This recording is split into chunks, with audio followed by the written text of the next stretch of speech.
I want to be WWE champion, and I will take that title from you at WrestleMania. Really? Really? Really? We live in a cold, dark world with venom in its veins. You can spit it in my face, but I know I'll be okay. It's on the attack, it's a war, it's a game. A ball and chain, chew my arm off to get away. Don't fight it, or deny it, invite it. 'Cause when it feels like a kick in the teeth, don't take it. Though you still take, you won't see me break it. Say what you want, take your shots. You're setting me free with one more kick in the teeth. Kick in the teeth.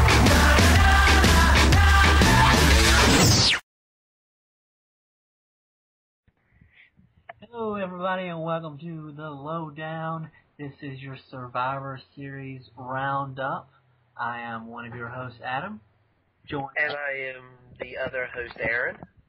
Sorry, I didn't mean to cut you off like that. it's not like you do that when we're live, so why not do it when we're via Skype? We're trying something a little bit new this time. We hope to make this a common thing where we do Skype.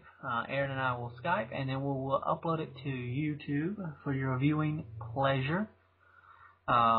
We will still do some live shows, though, obviously, especially the Keaton Invitational Tournament, WrestleMania, big deal, kind of a big deal. And possibly more. And more. We do have the Slammies coming up, actually. Well, we'll have to get ready to start planning for those. Oh, yeah, that's right. Our third annual, if I'm correct. You are correct. Wow, look at you. Got your notes and everything.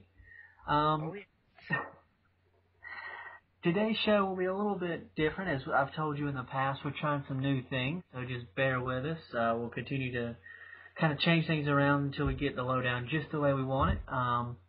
But it is Thanksgiving, so we thought we'd do a show. We have a little bit of time, so we thought we'd let y'all know how Survivor Series went down and give you our thoughts. And I see no reason not to get this show started, Aaron. Sure. Wow, that was really anticlimactic. That was...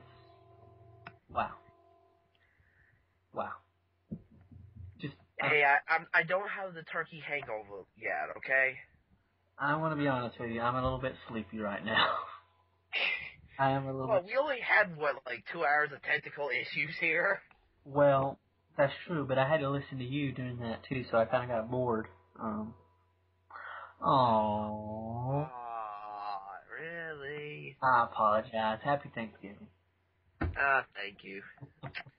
All right, Aaron. So, what do you say we start with again? Like I told you, we kind of changing things around, trying some new things. Let's start off with a new segment. I don't know the name of it actually. Well, it's not really. We don't really name it. It's just. Oh, we don't name it. Okay. It's just. It's edgy. It's new. Yeah. Well, we'll come up with a name later. But basically, it's who's hot and who's not, and we just talk about the plus and minuses of some performances at the pay-per-view, which in our case is Survivor Series. Okay, well, as you know, a lot of times, who's hot is going to be people that either are doing solid overall and maybe did something good, like, increase their lead over somebody in tournament or in regular season, or somebody who maybe has been kind of mellow and then suddenly just hit a really nice hot flare for the tournament. And our first who's hot is actually Mike. Mike actually finished fourth for Survivor Series, and he actually did advance to the next round, and he was able to maintain his point lead, actually, scratch that, increase his point lead.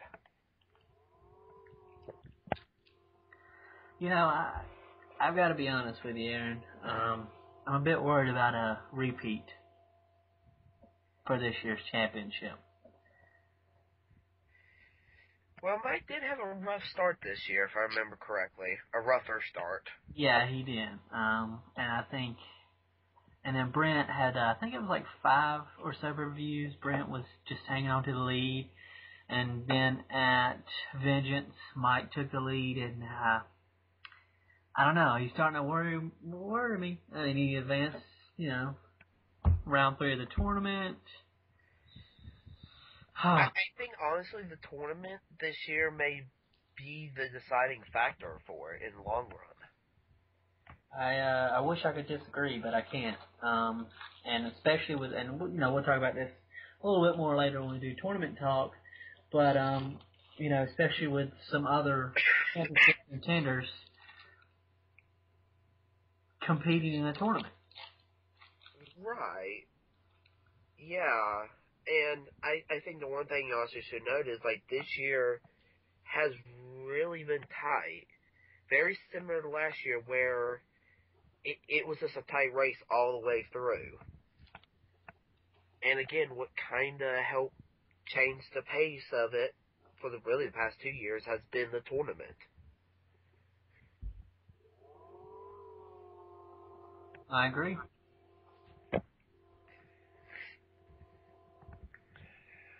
But speaking of tournaments,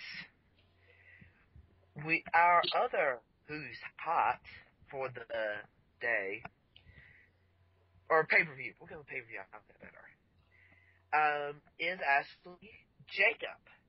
And the reason for this, not only did he also win his tournament round for round 2, but he also picked up the pay-per-view win with 23 out of the 27 points. And he also did a nice jump from 10th place to 6th place in the standings. Again, somebody that I've kind of noticed this year that me and him have kind of been matching performance. Like, I'll do good this pay-per-view, next pay-per-view will do just a little bit better, and that's just enough to tie us. But now he's starting to get into his stride. He's still in the tournament, and he's kind of picking up the pace. He's moving up little by little, and I don't know. I definitely think he could be. I think he's a dark horse in the championship right now. There are 5 other people that are ahead of him. Yeah. And he would have to make up 21 points and still make sure nobody in the top 4, or even behind him one place, because they're only 7 points behind him. They would also, it's a long stretch, but he has a potential chance.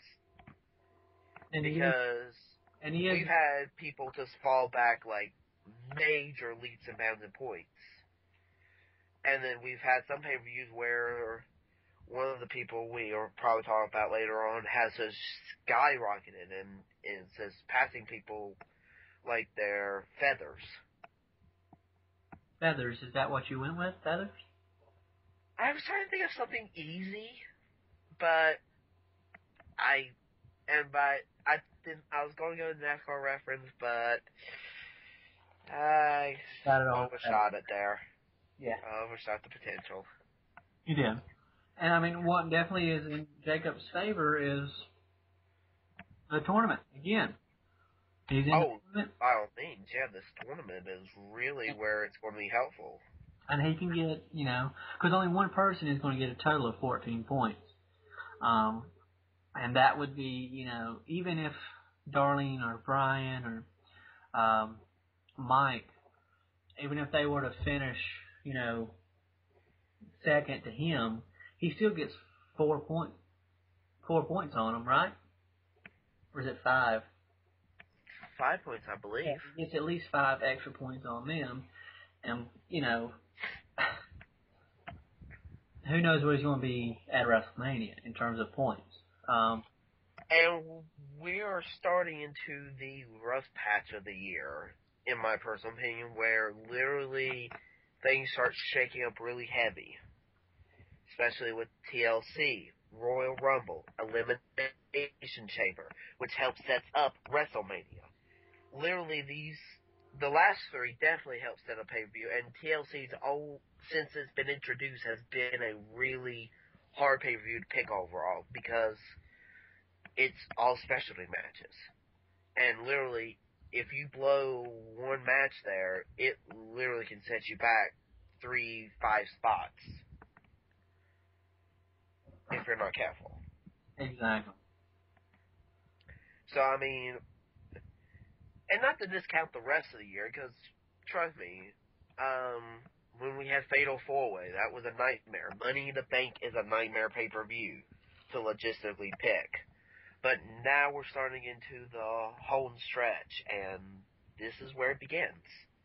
To really test some people on if they're going to have a chance for the contendership. Exactly. Now you're getting down to the home stretch.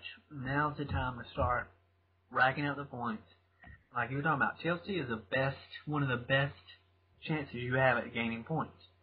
Just because you've got at least 2 heavyweight titles on the line, and they're going to have specialties, and so that's going to be 10 points right there.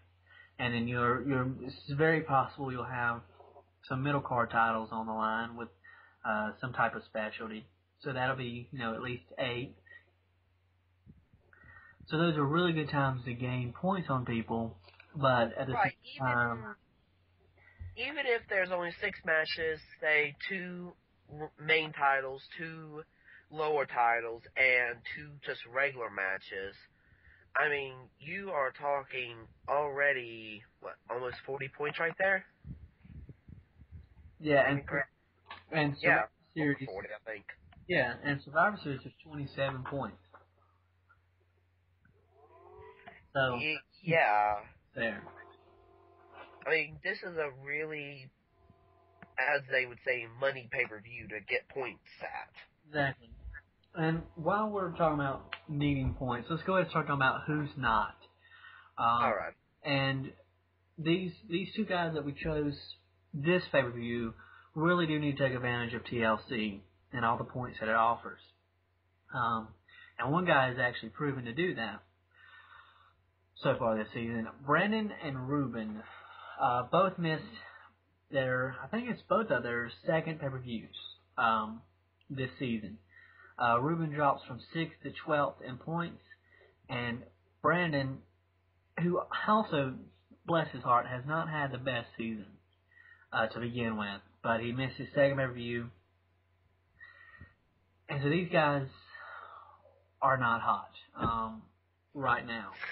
Ruben, however, was. He got Rookie of the Night at Vengeance, if y'all watched that episode of Lowdown, because he gained 5 points position and was only 5 points behind the leader.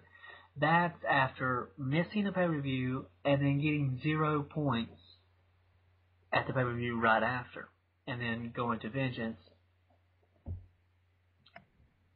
And I don't know. I mean, Ruben is a scary competitor when it comes to the pigs, but you also have to show up to the dance to do it. Exactly. As I said, if he hadn't, even discounting, he had a horrible night, 0 points. It happens. You just have some nights where you're like, nope, never saw this pay-per-view happening. Yeah, exactly. But even if he only missed 1, he still would be right there in contendership. Possibly seeing close to 4th place, depending on what pay-per-view. I don't know, points and whatnot.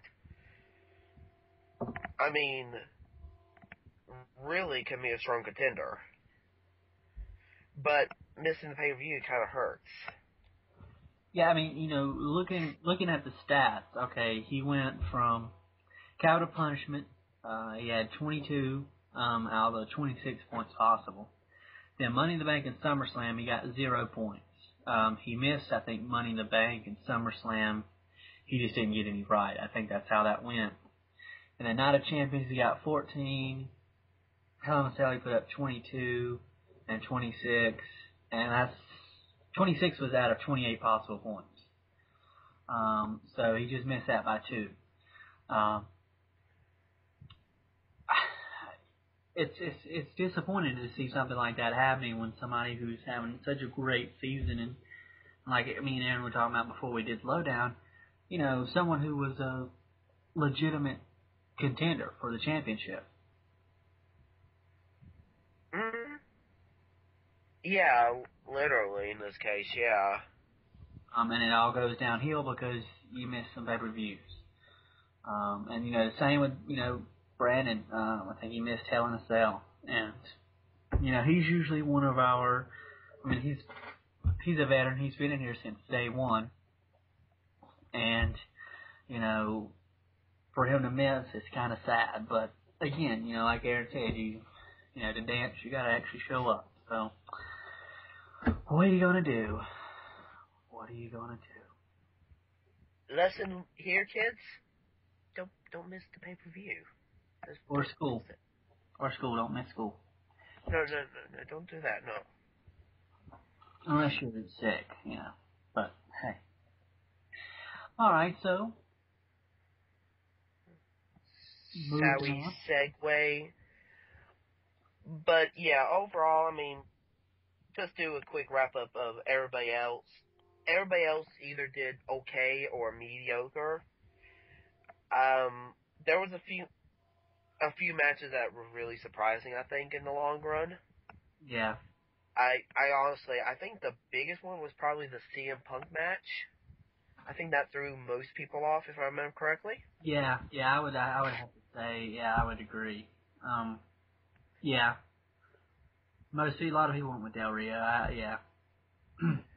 But, I mean, looking at the pay-per-view, even ninth place, which we had a 3-way tie for 6th, and a 3-way tie for 9th, and a 2-way tie for 2nd. So, what is that? 11 people finished within 10 points of the winner, which was Jacob. So it really... Ryan, and the one thing you kind of have to look at is that also the leader, Mike, 4 people did gain on him, technically. Yeah. So I mean, it wasn't the greatest night for first place. Some people, I think if they were a little bit higher up, they might have taken a greater advantage of it. Yeah. But most of your contenders were kind of further back in the line. Yeah. So you were tied for 6th. Same for Brian. Same for you. Well, yeah, but I'm 28 points behind. So, talking about your top 4 contenders, you got... Oh, well, yeah, okay. Yeah, you got Mike, 178, and you got Brian, 8 points behind. You're 14, and your mom is 15, Darlene. And, even Darlene was 12, with 12 points on the night. And I kind of noticed it, like you were talking about, some people gained a few points on Mike. And that's kind of how it was with Brent. Like, Brent really wasn't, when he was in the points lead, he really wasn't blowing anyone away. He just had consistent numbers. There was... Pretty much, when he did bad, the top contenders were also doing bad. Yeah. But when he was doing good, everybody else was doing good. So it was kind of a even flow of pacing. Yeah, and then, which I have to commend Brett. I have to give him a, little head, tip of the hat. I've kind of ragged on him several times, me and Brian, and I think even Aaron has too, on his strategy of picking straight baby faces. And while it didn't help him this time, I have to commend him for going with Del Rio and Beth Phoenix. To me, that says, he realizes you can't just win on baby faces alone. You do have to go out there and maybe try Del Rio and try Beth Phoenix, which it did work with Beth Phoenix, but his pick with Del Rio, which shocked, I think, quite a few people, including myself, with the win of CM Punk. Yeah. So, kudos to Brent. But let's move on. Let's go ahead and continue, and we'll talk about the tournament talk, which we're not really going to get into a whole lot of strategy and all that stuff. We will actually wait and tell you about the round 3 matchups at the Royal Rumble. More detail. yeah, more detail. We'll look at, we'll compare them head to head. We'll talk about that more at the Lowdown TLC review. But let's go ahead and talk about who advanced and who had to pack it in and go home. Because Survivor Series was the end of round 2 of the tournament. Correct. And the winners here earn 3 points towards the championship. Your first matchup was Jacob versus Brent. And with a 10-point deficit, Jacob takes Brent 35 to 25. So Jacob advances, and oddly enough, he will be paired up against Darlene, who defeated Evan 38 to 23. And in the second part of the bracket, you had Josh, who was taking on Mike, but Mike was able to, even though Josh got more points on Mike at the pay-per-view, Mike was able to hold out and pick up the win over Josh. And in the matchup between Brian and Adam, Brian came into it leading, and a tie does not help Adam win. Brian was able to defeat Adam with 36 to 30, and I forgot to mention, Mike defeated Josh 46 to 31. Yeah, see, that's the one thing. Okay, just a brief little. This is the second time I've lost in round 2 of a tournament after receiving a bye. And honestly, the trouble with 2 pay-per-views is, you get behind at one, the second one, I mean, I don't know. Especially with me and Brian, we have such similar picking styles that, You probably lost because of one match. In the long run. Yeah. I don't know what your picks from last month for the last pay-per-view was. Yeah, I don't even remember them. But I mean, it is difficult once you get behind to kind of come back. Like, I think with the round 1, you get 3 pay-per-views. So if if you start out with a rough one, you've got 2 to overcorrect, to correct that. But which we've had people actually do. Yeah, I'm not saying fall behind at the first one, second one they were able to maintain, and the third one they were able to get just enough to win it. Exactly, and I'm not saying it's impossible, but I mean, looking at it, I'm not sure that anyone actually overcame the deficit. I think, the ones lead going into the pay-per-view with the lead actually kept it. I don't think anyone had a comeback win for round 2. I think Josh did for round 1 against Corey, but I'm thinking for round 2 at Survivor Series and Vengeance, I think if you left Vengeance with the lead in the tournament, I think you also left Survivor Series with the lead and the tournament win. Right, but that also is kind of where the tournament, the design of the tournament comes into play, because your first 3 pay-per-views are actually kind of very pointy-based pay-per-views, where you have Hell in a Cell. This year we had Vengeance, and it had a few specialties in there. SummerSlam is normally a bigger pay-per-view just because of the number of matches. Vengeance is part of this one. Night of Champions, your other big one. Yeah. That's which one, not Vengeance. But Vengeance in the Survivor Series is designed to be a little bit lower point pay-per-view, because traditionally the Survivor Series match takes so long to perform. And then once you add into title matches, it leaves normally one Divas match normally leaves not much room to play with for a card. So, and Vengeance, it wasn't the biggest point gainer of the night. No. So, literally, walking into it, you're not going to get a lot of points, so you had to make every point count. And while on topic for a second, your next round the third round is unique because of the Royal Rumble, and that's the only pay-per-view you get. And then your final one's WrestleMania, where there's a lot of matches, a lot of points, one pay-per-view to do it in. So this is literally where the fact of the tournament design comes in. And I think this time it really, I think the people that lost got hit because of it mostly. And if you look at the tournament bracket, as we said, Jacob versus Darlene, Mike versus Brian going into Royal Rumble. We'll actually talk about the matchups at TLC again. But if you look at it, all four of those are in the top 6 in points.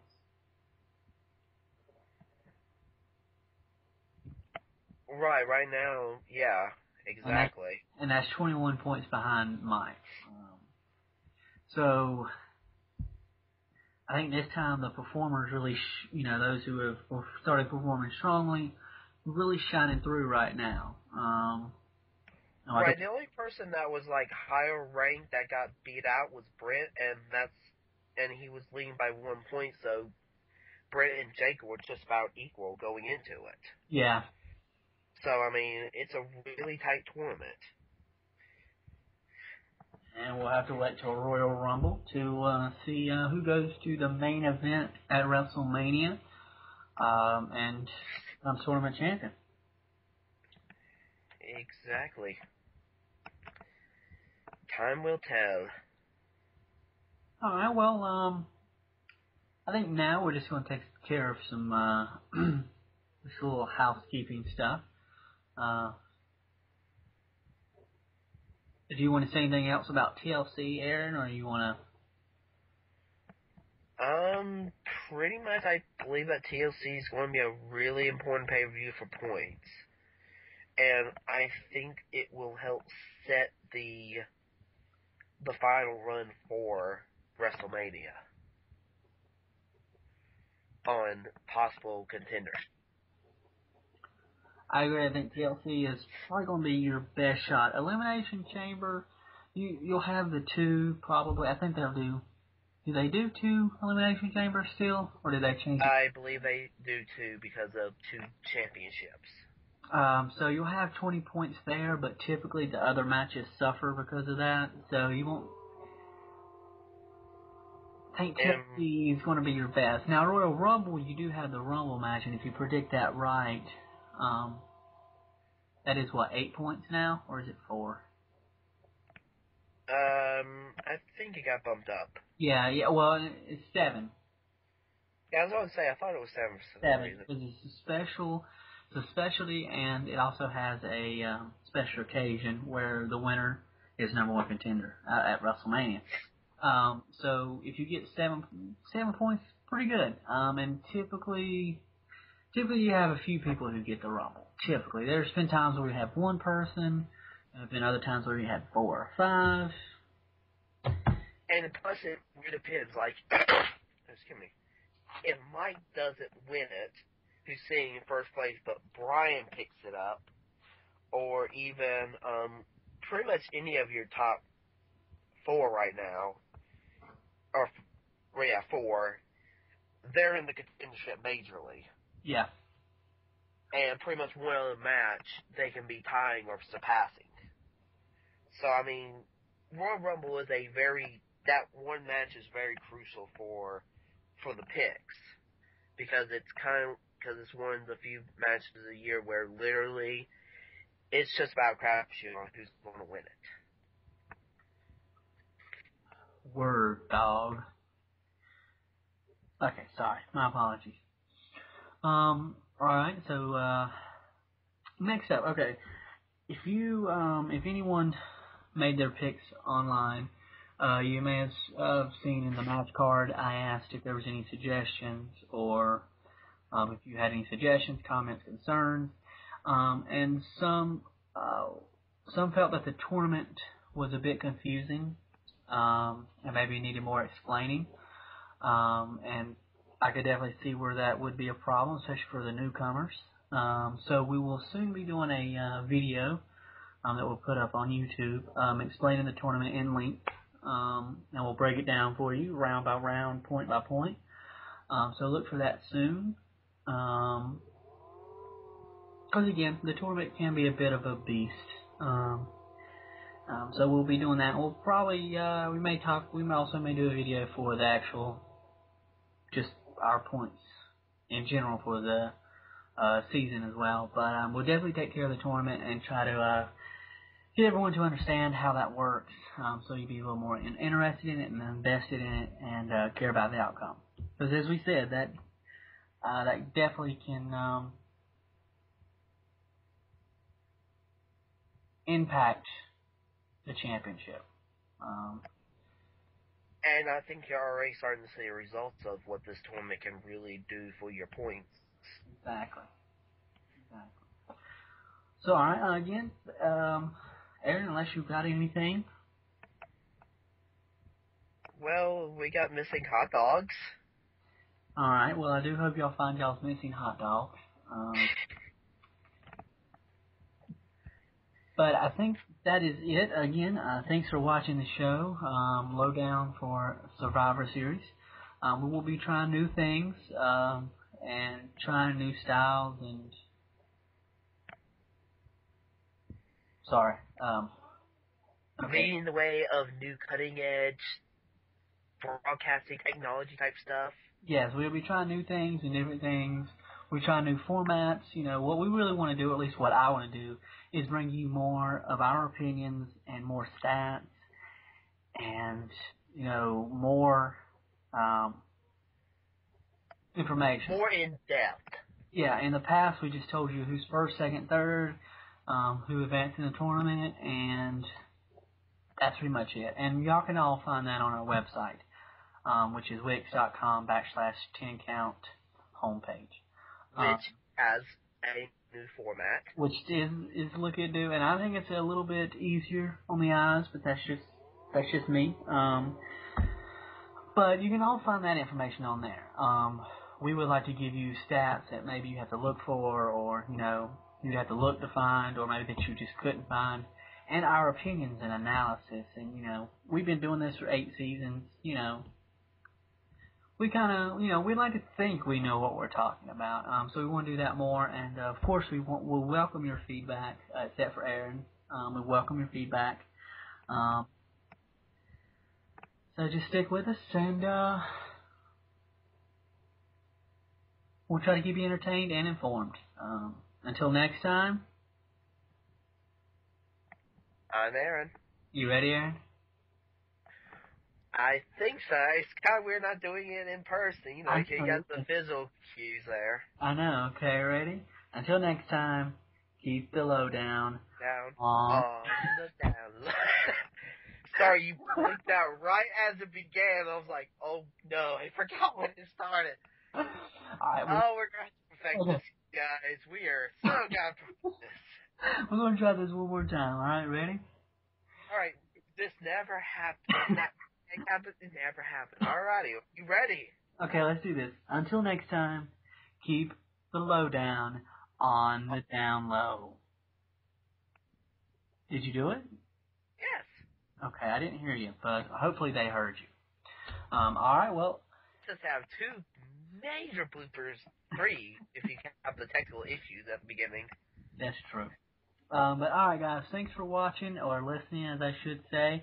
Happy Thanksgiving, and we will see you in December for TLC and our Slammies show. So until next time, later guys.